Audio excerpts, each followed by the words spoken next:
పూర్తి బాధ్యతలన్నింటినీ నేనే తీసుకుని ఈ పెళ్లి జరిపిస్తానని ప్రమాణం చేస్తున్నాను.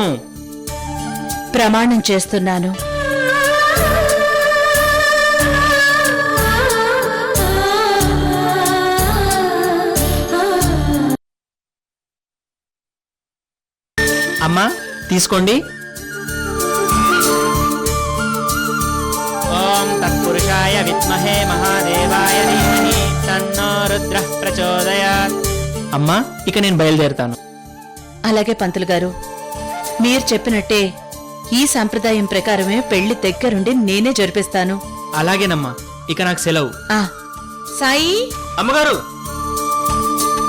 మేడం, పంతులు గారిని పంపించురా. అలాగే మేడం.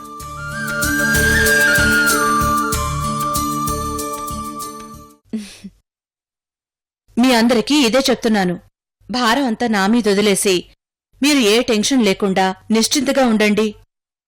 ఈ పెళ్లి భారం అంతా నేనే మోస్తాను.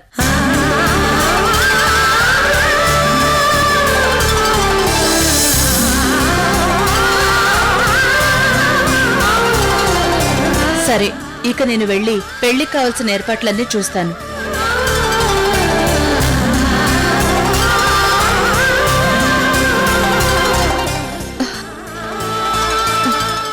చాలా థ్యాంక్స్ అమ్మమ్మ.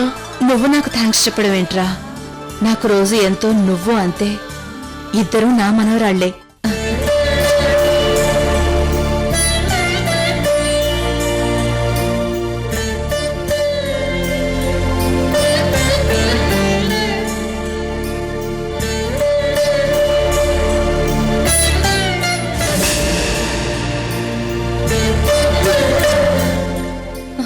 నందిని, ఏంటా కన్నీళ్ళు?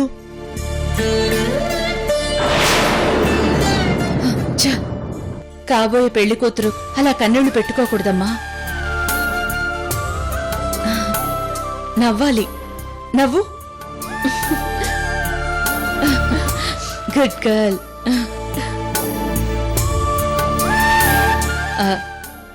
సరేనండి, నేను ఇక బయలుదేరుతాను. మంచిదమ్మా.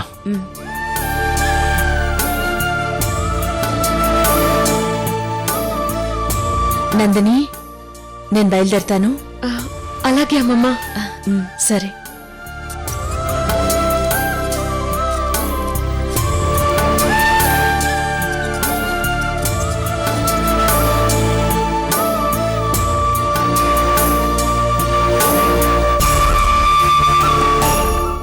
విజయ్, చాలా థ్యాంక్స్ విజయ్.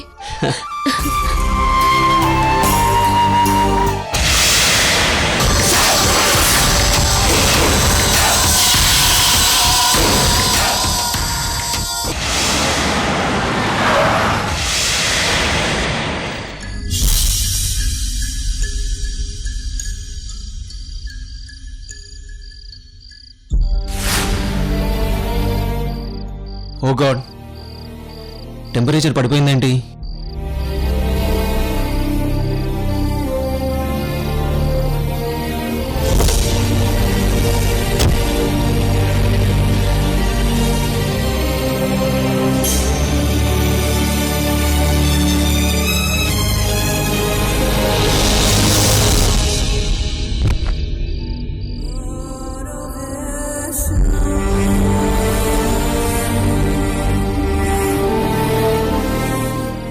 బాడీ టెంపరేచర్ మరీ తగ్గిపోతుంది.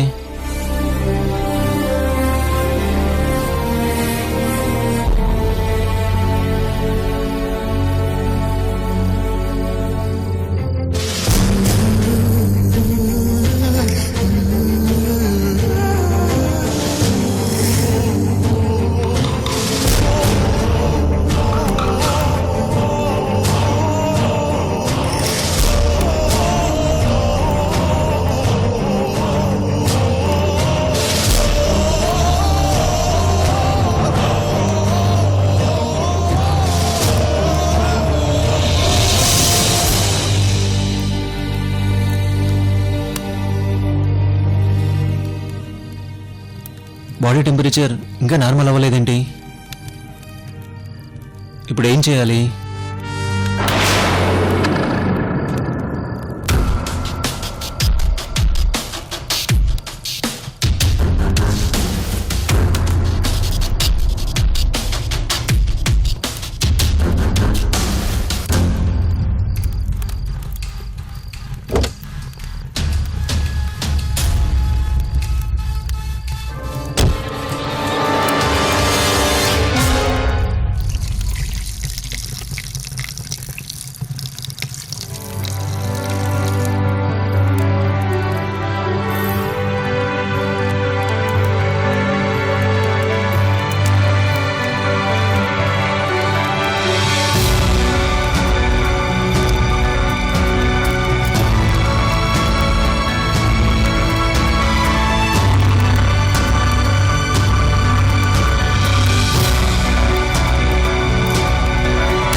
అమ్మయ్యా, టెంపరేచర్ కంట్రోల్లోకి వచ్చింది.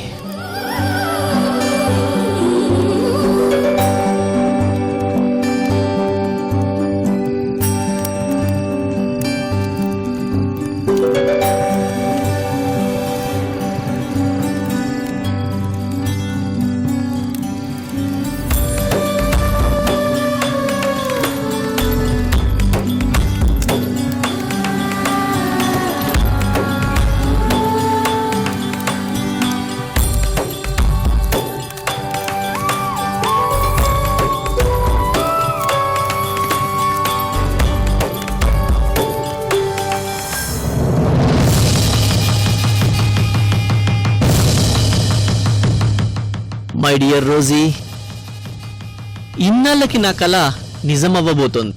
తొందరలోనే నేను కొన్ని వేల కోట్లకి అధిపతిని కాబోతున్నాను.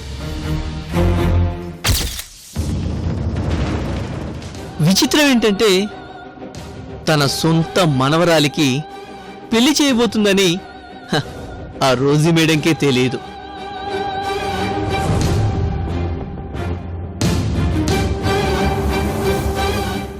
The great industrialist Rosy madam, నువ్వు ఎవ్వరికీ తెలియకుండా పెళ్లి ఎందుకు జరిపిస్తున్నావో నాకు తెలుసు. ఒకవేళ రోజీ అక్కడ చనిపోతే మీ ఫ్యామిలీ అంతా డిస్టర్బ్ అవుతుందని, లేదా తను బ్రతికితే ఎక్కడ ఇంటికి తీసుకెళ్ళి అజ్జికి అప్పగిస్తే తన దత్తత మనవరాలికి ఆస్తి పంపకం చేస్తుందేమోనన్న భయం నీకుంది. అందుకే చాలా తెలివిగా ఫ్యూచర్లో నీకేం ప్రాబ్లం రాకుండా నీ బిజినెస్ మైండ్ని ఉపయోగించి రోజీకి నాకు ఇక్కడే గుట్టు చప్పుడు కాకుండా పెళ్లి చేసి చేతులు దులుపుకుందామని అనుకుంటున్నావు. నీ plan super Rosie madam.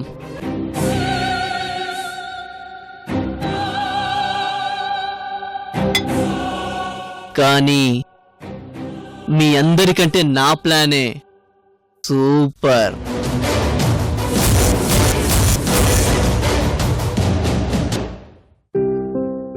Nandini, ఈరోజు నేను చాలా మంచి పని చేశానమ్మా. నీకు విజయ్కి పెళ్లి ముహూర్తం పెట్టించేశాను. కానీ నా బాధ ఒక్కటే, నీ పెళ్లికి నీ అజ్జిని తీసుకురాలేకపోతున్నాను. నువ్వింకొద్ది రోజుల్లో చనిపోతావని తెలిసి ఇప్పటికే లక్ష్మి చాలా బాధపడుతోంది. ఒకవేళ నువ్వు కనిపించిన తర్వాత తన కళ్ళ ముందే నువ్వు చనిపోతే తను తట్టుకోలేదు. ఇవన్నీ ఆలోచించి నీకు ఆ రోజు నేను మాట ఇచ్చాను.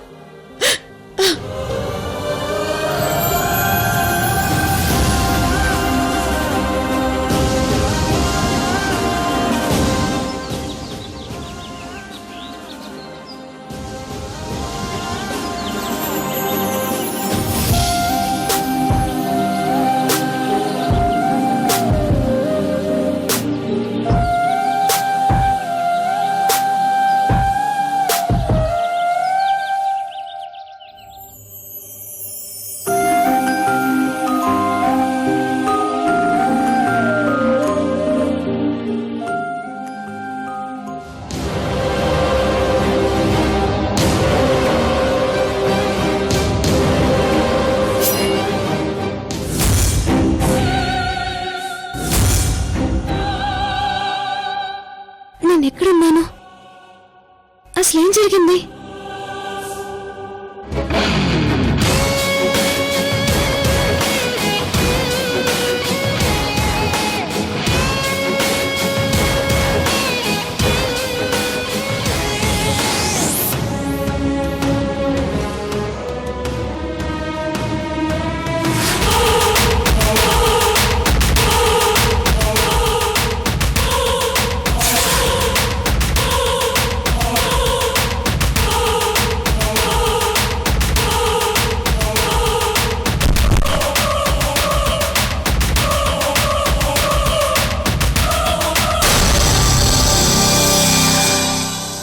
ఇదంతా నా డ్రీమా?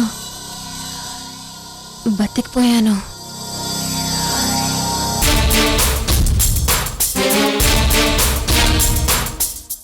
అయితే ఇక్కడ రాత్రంతా ఏం జరుగుంటుంది?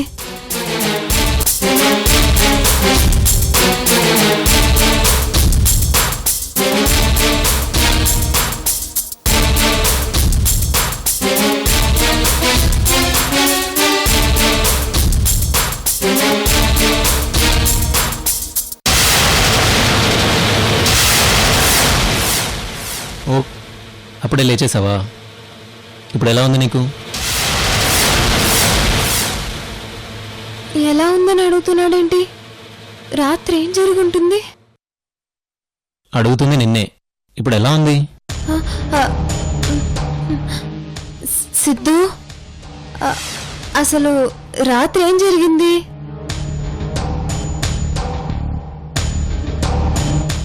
ఏం తెలియనట్టు ఎంత అమాయకంగా అడుగుతున్నానందని. చేసిందంతా చేసేసి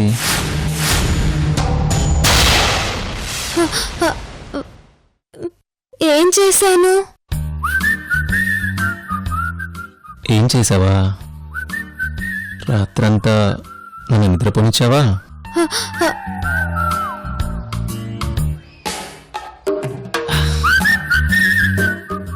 ఒళ్ళంతా ఒకటే నొప్పులు.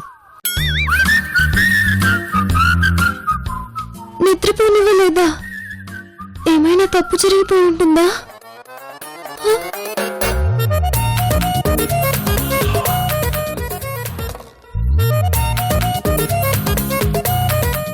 ప్లీజ్ సిద్ధు, రాత్రి ఏం జరిగిందో సరిగ్గా చెప్పు ప్లీజ్.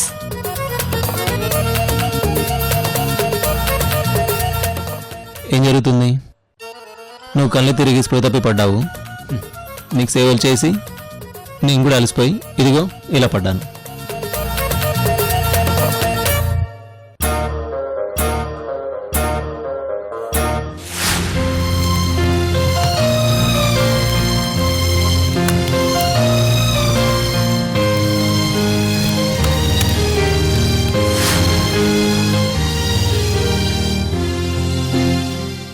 అసలు రాత్రంతా నిద్రే లేదు. నీకు సేవలు చేయడమే సరిపోయింది. అంతేనా?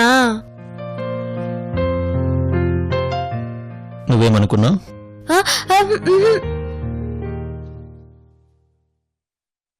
అంతేగాని ముందు మనం ఇక్కడి నుంచి వెళ్ళిపోదాం. పద.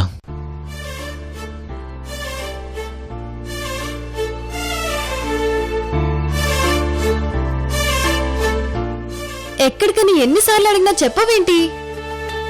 ముందు నువ్వురా, చెప్తాను.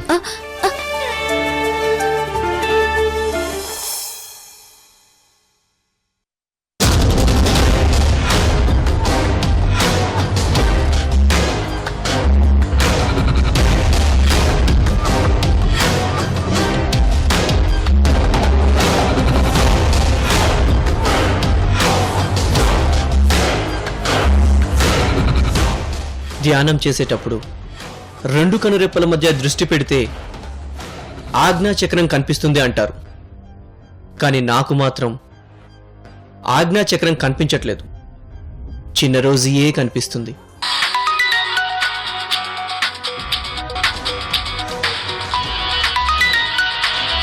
లక్ష్మి మేడం నా ధ్యానం డిస్టర్బ్ చేస్తున్నారు. ఫోన్ చేస్తుంది, లిఫ్ట్ చేయడం ఆలస్యం. రోజు ఎక్కడుందో తెలిసిందా విజయ్ అని అడుగుతుంది. చెప్పండి మేడం. రోజీ ఎక్కడుందో తెలిసిందా విజయ్? రోజీ కోసం నేను చాలా ప్రయత్నం చేస్తున్నాను మేడం. డే నైట్ కష్టపడి వెతుకుతున్నాను. నిన్నటికి నేనా దొరికినట్లే దొరికి కనపడి మాయమైపోయింది మేడం.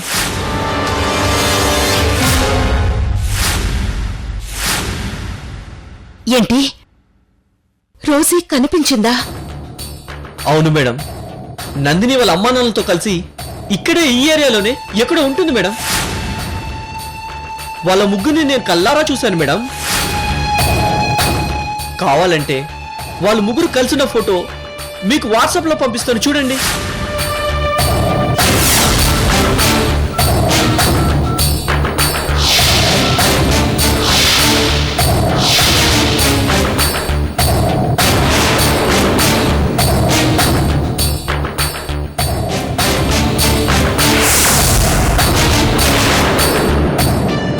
చూసారా మేడం? చూశాను విజయ్. నేను సెకండ్ ఫ్లోర్ లో ఉన్నాను మేడం. వాళ్ళు ముగ్గురు కింద ఉన్నారు. అప్పటికి పిలిచాను, కానీ వాళ్ళు వినిపించుకోకుండా కారులో వెళ్ళిపోయారు. అయినా మీరేం టెన్షన్ పడకండి. ఈ ఏరియా మొత్తం జల్లెడ పడుతున్నాను. ఇంకో 2-3 రోజుల్లో రోజుని మీ కళ్ళ ముందు నించోబెడతాను. చాలా థ్యాంక్స్ విజయ్. నువ్వన్నట్లే మా రోజీని వెతికి మాకప్పగిస్తే నీకు జీవితాంతం మేము రుణపడి ఉంటాం. ఉంటాను విజయ్. రుణపడ్డానికే లక్ష్మి మేడం గారు నేను ఇదంతా చేస్తుంది.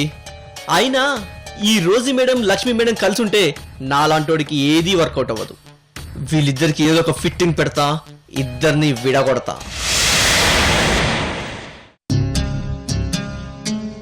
దేవుడి దయ వల్ల రోజీ కనిపిస్తే చాలు. నా రోజీకి చిన్న రోజీని అప్పగించి జరిగిందంతా నా రోజీకి చెప్పి నేను మనశ్శాంతిగా ఉంటాను. వీళ్ళు విడిపోతేనే నాకు వర్కౌట్ అయ్యేది. పెడతా. రోజీ మెల్లో 3 ముళ్ళు వేయగానే లక్ష్మీ మేడంకి ఫిట్టింగ్ పెడతా. చిన్న రోజుని పెళ్లి చేసుకుంటే తర్వాత చాలా ప్రాబ్లమ్స్ వస్తాయి. ఆ ప్రాబ్లమ్స్ ఏవి రాకుండా ఉండాలంటే నేను ఏదో ఒక మాయ చేయాలి.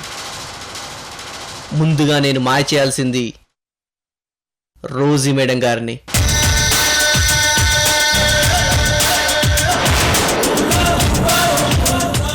తనేదో పెద్ద తెలివైన దానని, పెద్ద బిజినెస్ ఉమెన్ అని, పెద్ద యూనిక్ అని ఫీల్ అవుతూ ఉంటుంది. కానీ అందరికంటే ముందు బోల్తా పడేది ఆవిడే.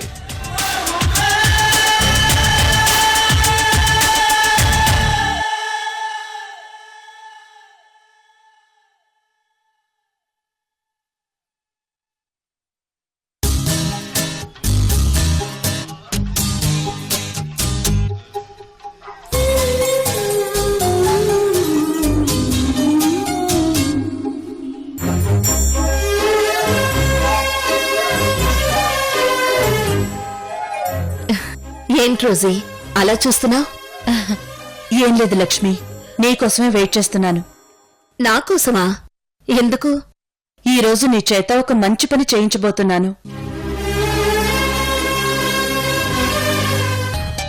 ముందు మనిద్దరం శోభనం చేసేసుకుందాం.